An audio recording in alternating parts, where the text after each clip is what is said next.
क्या आपको पता है कि लंका विजय के बाद भगवान राम ने अयोध्या में निकाय चुनाव कराए थे? फिर तो यह नहीं पता होगा कि उस चुनाव में हनुमान जी की पार्टी लड़ी थी और वो जीती थी। आपको पता है कि हनुमान जी की जीत में सबसे बड़ा फैक्टर कौन सा था? वानरों ने विनर बनवाया था उन्हें। ये वही वानर थे जिन्होंने लंका विजय के बाद किष्किंधा ना लौटकर अयोध्या की नागरिकता ले ली थी। अब आप सोचेंगे कि मैं कैसी ऊट पटांग बातें इस समय कर रही हूं। यह किस्सा हमने ना कहीं सुना ना कहीं पढ़ा। तो आप बिल्कुल सही समझ रहे हैं और बिल्कुल सही सोच रहे हैं। दरअसल ये मन गढ़ंत किस्सा मैंने इसलिए सुनाया ताकि आपको बता सकें कि आपके नेता कैसे कैसे किस्सों में आपको, आम जनता को उलझाते रहते हैं, बहलाते हैं और किस तरह मुख्य मुद्दों से ध्यान भटकाकर सुनियोजित टाइम पास की पूरी व्यवस्था में लगे रहते हैं। यूपी में वैसे तो 1 साल के बाद विधानसभा के चुनाव होने हैं, लेकिन नेताओं ने अभी से किस्से बनाने ऐसे शुरू कर दिए हैं मानो चुनाव बिल्कुल सामने हो। भगवान राम को समाजवादी बताने के बाद अखिलेश यादव की पार्टी के सांसद वीरेंद्र सिंह नया आइटम लेकर आए। उनका कहना है हनुमान जी तो हमारे पीडीए भाई हैं। पी मतलब पिछड़े, डी मतलब दलित और ए मतलब अल्पसंख्यक या अगड़े। इसमें आज भी लोग कंफ्यूज रहते हैं। अखिलेश यादव के सांसद को भगवान राम की आइडियोलॉजी ढूंढने की और बजरंगबली की जाति पता करने की ऐसी जरूरत क्यों पड़ गई, और ऐसा करके क्या हासिल करना चाहते हैं वो आपको बताएंगे। पहले आप अखिलेश यादव के इन सांसद महोदय के गले गले तक जातिवाद से भरे हुए वो विचार सुनिए जिसमें पहले उन्होंने भगवान राम को समाजवादी एजेंडे वाला बताया और अब हनुमान जी की जाति भी पीडीए बता डाली है। हनुमान जी भी आपके अनुसार किस व्यक्तित्व से प्रेरित? हमारे ही समाज से आते हैं, हमारे पीडीए भाई है। वो हनुमान जी भी पीडीए भाई और निश्चित रूप से भाई उसी कैटेगरी के आते हैं जो गरीबों की सेवा करते हैं। हम लोग राजा राम के समर्थक हैं। वो राजा राम जो वनवासी थे, जो समाजवादी विचार के थे, हमारे निषाद समाज से समर्थन लिए, गुहा से, और उसको मित्र बनाया। हिंदू मान्यताओं के जितने ग्रंथ देखेंगे उनमें ईश्वर की जाति का जिक्र नहीं है। ईश्वर को जाति और वर्ण से ऊपर रखा गया है। देश के किसी हनुमान मंदिर में चले जाएं, वहां हनुमान जी पर किसी जाति का ठप्पा नहीं मिलेगा। लेकिन अखिलेश यादव के सांसद ने हनुमान जी की जाति ढूंढ निकाली है। हनुमान जी पर 2 दिन पहले प्रधानमंत्री नरेंद्र मोदी ने भी कहा था, लेकिन उनकी और अखिलेश के सांसद की मानसिकता के बीच बड़ा अंतर है। पहले प्रधानमंत्री का वो बयान सुने जिसके जरिए उन्होंने क्या संदेश और संकेत दिया था। उनके बयान में आपको नजर आएगा। हमारी जो कहानियां है, कहानी किससे है, रामायण है, महाभारत है, बहुत कुछ है। क्या हम उसमें गेमिंग की दुनिया में ले जा सकते हैं इन चीजों को? पूरी दुनिया में गेमिंग एक बहुत बड़ा मार्केट है, बहुत बड़ी इकोनॉमी है। हम अपनी माइथोलॉजी की कथाओं को लेकर के भी गेमिंग की दुनिया में नए नए खेल ले जा सकते हैं। हमारे हनुमान जी पूरी दुनिया की गेमिंग को चला सकते हैं। हिंदू धर्म में 33 कोटि देवी देवता हैं। भगवान राम, भगवान कृष्ण, गणेश जी, हनुमान जी, ये हमारे रियल पात्र हैं। ये ही मैन, स्पाइडरमैन, हल्क और नोबिता जैसे काल्पनिक पात्र नहीं हैं। हनुमान जी बल, बुद्धि और भक्ति के प्रतीक हैं। वो बच्चों के प्रिय हैं। इसीलिए प्रधानमंत्री मोदी ने एक आइडिया दिया कि गेमिंग का जमाना है तो क्यों ना गेमिंग के जरिए बच्चों तक हनुमान जी की शक्ति को पहुंचाया जाए। मोदी एक डायरेक्शन दे रहे थे कि हनुमान जी के पात्र से गेमिंग इंडस्ट्री भी संजीवनी ले सकती है और इसी के साथ ही साथ भगवान श्री राम और हनुमान जी के पात्रों से भी बच्चे जुबानी उनकी कहानी को याद कर लेंगे। लेकिन अखिलेश यादव के सांसद को लगता है कि हनुमान जी पर गेमिंग के बजाय जाति पाति का गिमिक करने में ज्यादा सियासी लाभ होगा। इसलिए बिना खोज, बिना किसी रिसर्च के उन्होंने कह दिया कि हनुमान जी तो खुद पीडीए वाले थे। सुनिए। हनुमान जी भी आपके अनुसार किस व्यक्तित्व से प्रेरित? हमारे ही समाज से आते हैं, हमारे पीडीए भाई है। वो हनुमान जी भी पीडीए भाई और निश्चित रूप से भाई उसी कैटेगरी के आते हैं जो गरीबों की सेवा करते हैं, जो गरीबों के साथ मिलते हैं। वो भी तो उसी समाज के समर्थक हैं। अब आप सोचेंगे कि एक सांसद के कुछ भी बोल देने से क्या होता है। लोग कौन सा हनुमान जी को सिर्फ पीडीए का भगवान मानेंगे, यानी कि सिर्फ कुछ वर्ग का। वाकई यही सवाल है कि ये सांसद महाशय पब्लिक को क्या मूर्ख समझते हैं। कहां से लाते हैं इस तरह का कॉन्फिडेंस कि जो मर्जी में आए वो बोल जाएं और उससे पीडीए वोट बैंक क्या इनका पक्का हो जाएगा? अपनी सांसद निधि का इस्तेमाल करके इलाके में काम कराने के बजाय ये भगवान के भीतर जाति ढूंढ रहे हैं। यह माना जा सकता है कि 27 के चुनाव में अखिलेश यादव के सामने पीडीए पावर मेंटेन रखने का चैलेंज है। अयोध्या में राम भक्तों पर गोली चलाने का दाग समाजवादी पार्टी के सिर पर बीजेपी आज भी लगाती रहती है।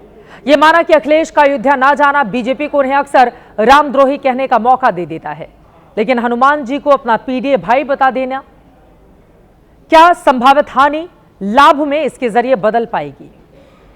सवाल यह है 2027 का यूपी चुनाव अगर हिंदुत्व के ट्रैक पर ही गया तो अखिलेश यादव का जाति पाति वाला यह पीडीए प्रयोग क्या चल भी पाएगा?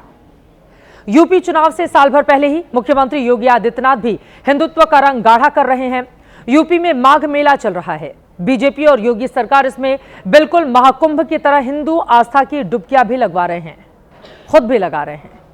वहीं अखिलेश यादव अपने हर मुद्दे हर चीज को पीडीए से जोड़ते हैं, तो वहीं योगी भी खांचा खींच चुके हिंदुत्व सबको जोड़ने का गोंद है वो ये मानते हैं और पीडीए सिर्फ बांटने की चीज। सुन लीजिए कि जाति के नाम पर मत और संप्रदाय के आधार पर विभाजन हमारे लिए उसी प्रकार से सर्वनाश का कारण बन जाएगा जैसे बांग्लादेश के अंदर हम देख रहे हैं। बांग्लादेश के अंदर आप देख रहे होंगे। तो मुख्यमंत्री योगी आदित्यनाथ भी क्या उत्तर प्रदेश में बड़े बड़े कामकाज किए गए हैं वो बताने की बजाय बटेंगे तो बांग्लादेश बन जाएंगे, इस बयान पर उनका ज्यादा जोर है। लेकिन वहीं दूसरी तरफ अखिलेश यादव को लेकर भी सवाल है कि क्या इटावा में केदारनाथ धाम जैसा केदारेश्वर मंदिर बनवाकर अखिलेश इसका क्रेडिट ले पाएंगे? चंदे से बनाया जा रहा है। क्या यह मंदिर बनवाकर वो अपनी इमेज बदल पाएंगे जो राम मंदिर उद्घाटन के बहिष्कार से बनी हुई है? क्या हनुमान जी को अपना पीडीए भाई और भगवान श्री राम को समाजवादी बताने वाले ये लोग भूल पाएंगे कि इन्हीं राम के भक्तों पर समाजवादी पार्टी की सरकार ने गोलियां चलवाई थी, माफी भी नहीं मांगी थी? यदि रामचंद्र जी समाजवादी हैं तो समाजवाद के पुरोधा स्वर्गीय मुलायम सिंह ने 1990 में राम मंदिर का काम कर रहे निहत्थे कार्यसेवकों पर क्यों गोली चलवाई थी? अब लेकिन सनातनी जाग गया है। अखिलेश यादव जैसे लोगों को भारत से उखाड़ फेंकने का काम करेगी जनता। अखिलेश यादव की नागरिकता खत्म बिल्कुल कर देना चाहिए, भारतीय है ही नहीं है। लेकिन इसका दूसरा पक्ष यह भी है कि 2024 में ही अयोध्या जैसी महत्वपूर्ण सीट समाजवादी पार्टी ने बीजेपी से जीत ली थी। फिलहाल अब हम यहां पर आंकड़ों में नहीं जाएंगे कि पीडीए क्या है, इसका जाति गणित क्या है, इस पर कई बार पहले भी बात हो चुकी है। लेकिन अखिलेश यादव के सांसद वीरेंद्र सिंह का प्रोफाइल आपको जरूर देखना चाहिए, जिन्होंने हनुमान जी पर यह पीडीए का प्रयोग किया है। वीरेंद्र सिंह को कितनी गंभीरता से लेना चाहिए, ये आप उनकी सियासी उछलकूद का बायोडेटा देखकर तय कर सकते हैं। हनुमान जी को पीडीए भाई बताने वाले वीरेंद्र सिंह खुद कब तक पीडीए की पतंग उड़ाएंगे, उन्हें इसका खुद भी पता नहीं होगा। दरअसल वीरेंद्र सिंह 1996 में कांग्रेस की टिकट पर विधायक बने थे। 1997 में खुद की लोकतांत्रिक कांग्रेस बनाई, कल्याण सरकार में मंत्री भी बन गए।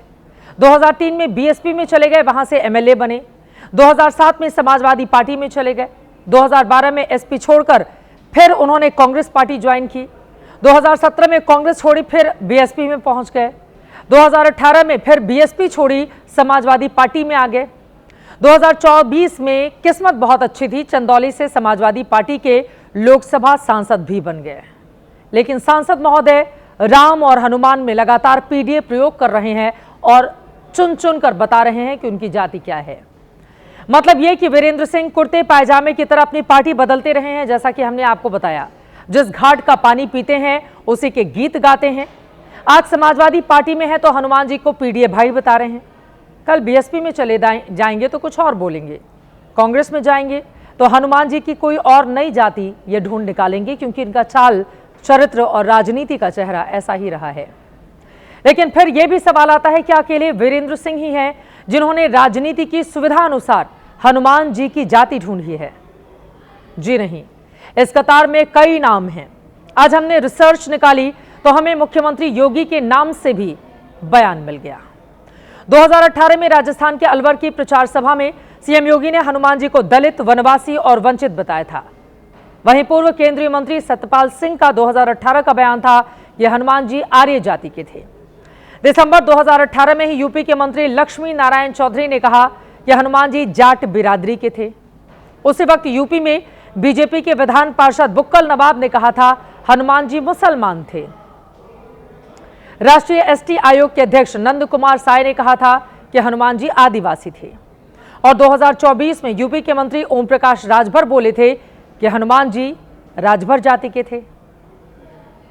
अब यहां पर आप ये कह सकते हैं जाकी रही भावना जैसी, हनुमान जी की जाति देखी तिन तैसी, लेकिन दरअसल यहां पर श्रद्धा के लिहाज से जाति नहीं देखी जा रही है, सुविधाओं के लिहाज से अपनी राजनीति को आगे बढ़ाने की कोशिश के तौर पर हनुमान जी की जाति ढूंढ ढूंढ कर सामने रखा जा रहा है।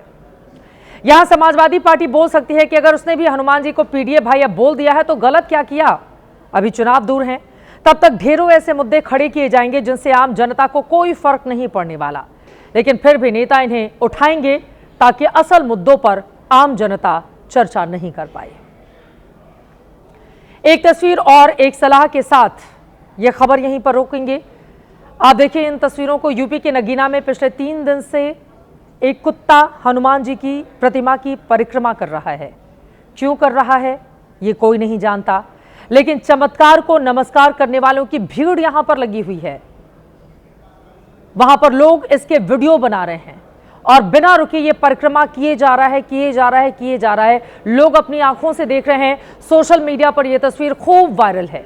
भीड़ आप तस्वीरों में देख सकते हैं, बच्चों के लिए कौतूहल का विषय भी बना हुआ है। लेकिन जनहित में आज एक चुनावी सलाह है कि कम से कम जाति पाति से हनुमान जी को बख्श दें। भक्तों की आस्थाएं आहत हो गई तो किसी के भी परिणाम उल्टे हो सकते हैं।